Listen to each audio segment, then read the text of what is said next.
हिंदू धर्म में हरतालिका तीज का विशेष महत्व है और हिंदू पंचांग के अनुसार हर साल भाद्रपद मास के शुक्ल पक्ष की तृतीया तिथि को हरतालिका तीज का व्रत रखा जाता है। ऐसी मान्यता है कि इस व्रत को करने से पति की दीर्घायु होती है और वैवाहिक जीवन भी सुखद रहता है।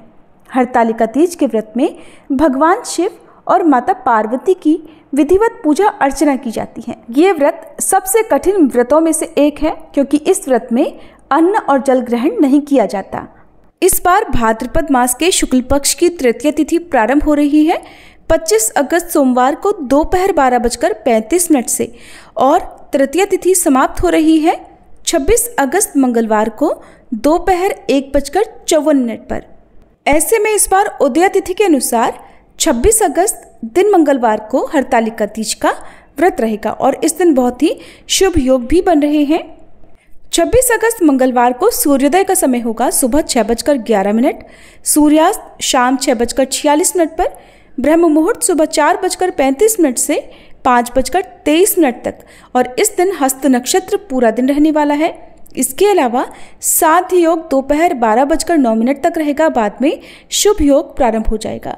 तो सर्वार्थ सिद्धि योग में इस बार हरतालिका तीज का व्रत रखा जाएगा। राहु काल दोपहर 3 बजे से 4:30 बजे तक रहेगा। अब जानते हैं पूजा मुहूर्त के बारे में।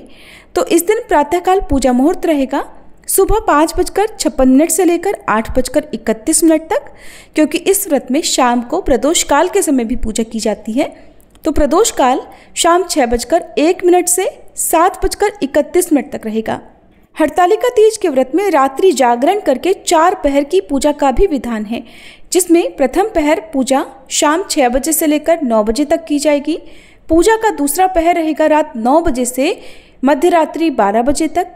तीसरा पहर रात 12 बजे से लेकर अगले दिन सुबह 3 बजे तक और पूजा का अंतिम और चौथा पहर रहेगा 27 अगस्त बुधवार को सुबह 3 बजे से लेकर 6 बजे तक। हरतालिका तीज का व्रत अगले दिन खोला जाता है, तो 27 अगस्त दिन बुधवार को आप तीज का व्रत खोल सकते हैं सुबह 5:40 से लेकर 7:05 के बीच में। हरतालिका तीज के व्रत से एक दिन पहले सात्विक भोजन करना चाहिए। महिलाओं को सिर से स्नान भी कर लेना चाहिए, क्योंकि तीज के व्रत में साबुन, शैम्पू, तेल आदि का प्रयोग नहीं करना चाहिए। और व्रत रखने वाली महिलाओं को इस दिन सुबह जल्दी उठकर स्नान कर लेना चाहिए।